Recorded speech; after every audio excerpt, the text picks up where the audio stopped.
I'm most excited about being able to use team members' time and talent on exceptions instead of really like the guts of what RCM is, and really just like filing claims and some of these aspects that just aren't as engaging. Having AI take some of those manual tasks off the team, whether it's eligibility, whether it's filing that claims, whether it's following up on that claims, whether it's posting, and making sure that, the 50, 60, 75% of the stuff that is kind of normal every day kind of falls within the, one standard deviation of the norm can be done automatically. And then when it goes outside that, use the talent from the team to handle those exceptions and keeps them more engaged, but also allows us to scale and provide value to the practices. Those are the things that excite me about it. Yeah.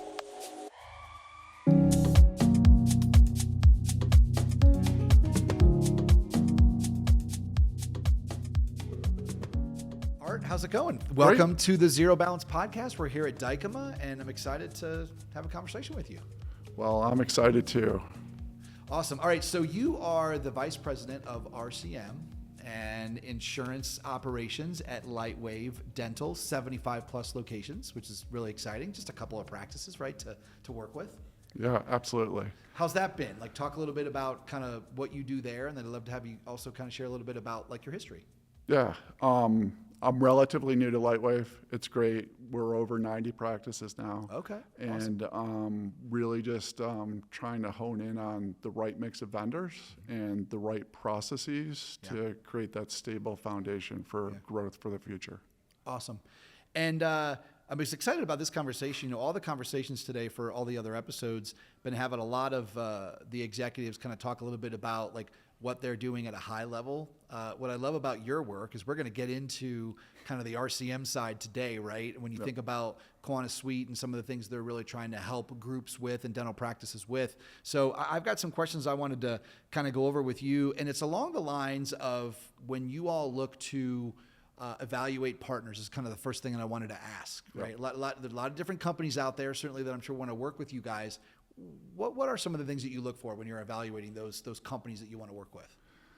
Yeah, so number one, I look for expertise.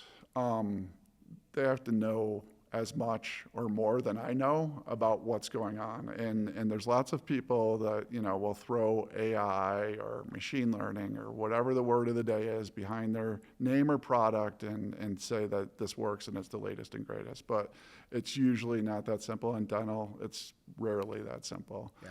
And just really that in-depth knowledge is the number one thing I look for. Can they explain back to me the challenge that I'm having because they've actually experienced it before, and this is how they've solved for it. One of the interesting things I think has evolved in the DSO space in the early days when I think about a company choosing a partner to work with, the cost was a big piece of it. And I know that's still important. Yep. Now I see a world, I'd love to get your thoughts on this, where you have a vision and a mission to grow. And so talk a little bit how important it is with a partner that can help you scale. Because although I think, the pricing is a big piece of it, I almost feel like value and helping you scale and how their platform can do that is becoming even more important. Yeah, and I think that ability to scale also figures into the economics of it.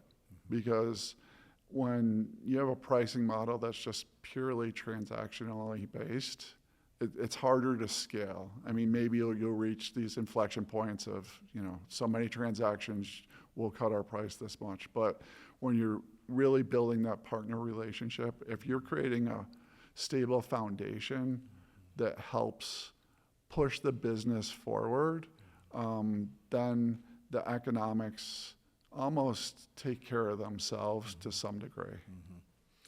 What have you noticed the companies that are set up to help you scale and those that are not? What are some of the attributes of the companies that are able to help you scale that you've learned over the years? Yeah, so number one, can they solve unique challenges? Because something always pops up Or is it just like you have to use the system the way we designed it, and there's zero flexibility to do anything other than that? And if you venture out of that, it's just not going to work. When you have those rigid guardrails keeping you in this very narrow lane, sometimes it's hard to make it work, and it's sometimes really hard to make it scale. Now, you need standardization for sure, but you need to account for some degree of variability, or you're not going to be able to automate, you're not going to be able to scale to any level of success. And I know alignment is a big word in the DSO space and private equity and growth and all that, but when I say the word alignment along these lines with vendors and partners, what does that mean to you? Like, define alignment in your terms. Yeah, alignment means, number one, you kind of look at that outcome. This is the outcome we're going for. So we're aligned to know like what success looks like.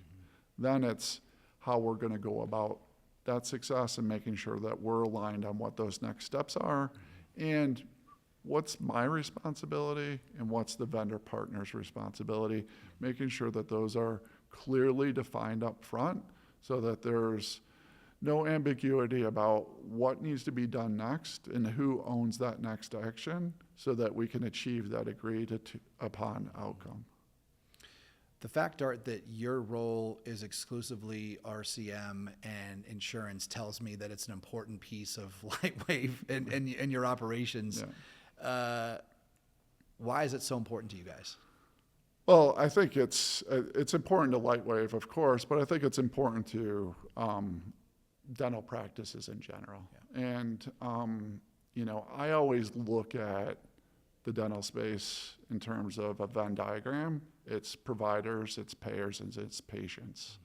And hopefully there's some overlap on those three circles, and in the middle, where you can meet those three entities is where you kind of gain success, and that's where I try to spend my time is finding solutions that work for all three. Because if you're just trying to, get patients, try to get more money from payers and not taking care of the providers or one way or the other, it's just not going to work. You have to look for where that common ground is so that you can really optimize the process and hopefully create a good experience for everyone involved. Yeah. Well, as you know, sometimes we get our greatest learning opportunities through failure, decisions that we make. Is there any vendor decision that you look back over the years that you've had in your experience where it didn't turn out the way that you wanted to, like that you can speak to? Yeah, I think it goes back to the clear roles and responsibilities, right? Mm-hmm. And also, hey, if something falls outside of this, how will it be handled? And clearly defining that outcome. If you get those three things right, I think that's the key to success. And, if I haven't had implementation or vendor partnerships in the past that haven't worked as well as I had hoped, it's really where one of those three things wasn't as set, those boundaries weren't set up front, or if they were, a party didn't abide by them the way they said they were going to. Yeah. What are some of the things that your leadership team, your practices look to you to ensure, when you're vetting partners and things like that? Because I'm sure in a lot of cases you have to answer to them, like they're looking to you to make sure that you make those decisions that they can trust that it's going to move things through. What is that? Talk about that a little bit. Yeah, so number one, they're looking for something that's going to be best in class, but also going back to that experience, anything that adds to them having a better experience in the practice or them providing a better experience for their patients. Mm-hmm. That's where the real value add is. Mm-hmm. Obviously, savings and automation and scale and those types of things are an added benefit to it. But if you work with the right partner, hopefully that's kind of already baked in. Mm-hmm. And it's really, this isn't another tool or another thing you need to do. We made this as seamless as we possibly could for you. And, oh, by the way, this makes your job easier or makes the patient experience better. Yeah. So you talked about what can be the overwhelming aspect of AI and or a vendor coming to you, but let's call it like it is. It's exciting times. Yeah. I think especially in the RCM space, right, to be able to utilize a lot of AI. What are you excited about when you look at some of the newer platforms out there and how they're building AI to streamline that process for your practices, especially with revenue cycle management? Like, what are you most excited about? Yeah, I'm most excited about being able to use team members' time and talent on exceptions instead of really like the guts of what RCM is, and really just like filing claims and some of these aspects that just aren't as engaging. Having AI take some of those manual tasks off the team, whether it's eligibility, whether it's filing that claims, whether it's following up on that claims, whether it's posting, and making sure that, you know, the 50, 60, 75% of the stuff that is kind of normal every day kind of falls within the, you know, one standard deviation of the norm can be done automatically. And then when it goes outside that, use the talent from the team to handle those exceptions and keeps them more engaged, but also allows us to scale and provide value to the practices. Those are the things that excite me about it. Yeah. Well, you know, 90 practices, I would imagine a little tweak here and a little tweak there to streamline that process. Not only, like you mentioned, good for the time of the practice and the clinicians and their teams, but for the financials as well, right? I mean, a little tweak makes a big difference as you guys continue to grow. It does. You know, cost to collect is a thing, and you know, making sure we have our eye on that and making sure that as we scale, we're driving that down and picking the right vendor partners and automations to do that, but do that in a way that makes everyone's life easier in the practice and makes it better for the patient is really the goal. The last thing I wanted to ask you, speaking of the patient, it really feels like patients / consumers are coming into dental practices now and with this expectation of their payment process to work as seamless as it does when they use Amazon or any other business. Yeah. Are you seeing that?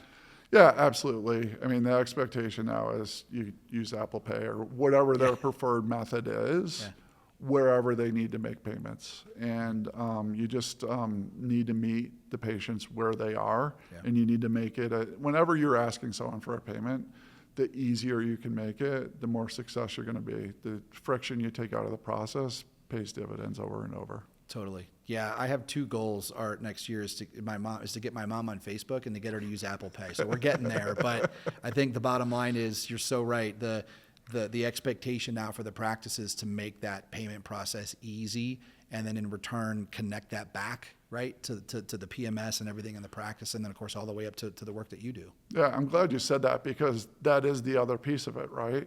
Making it easy for the patient, meeting them with their preferred payment methodology, but push it back in the system. So the office doesn't have to worry about that. Yeah. Like, very few people said, I want to work in a dental office so I can post payments. Right. So I'm not sure that You there got a are sign in any. football Right, game, like, exactly. I post payments at my dental office. Exactly. Yeah, got it. So again, that's the other piece. Meet the patients where they are with their preferred payment methodology, but get it to post back into the system so you take that burden off the team as well. Awesome. Well, Art, thanks so much. I know the Quanta team really appreciates you.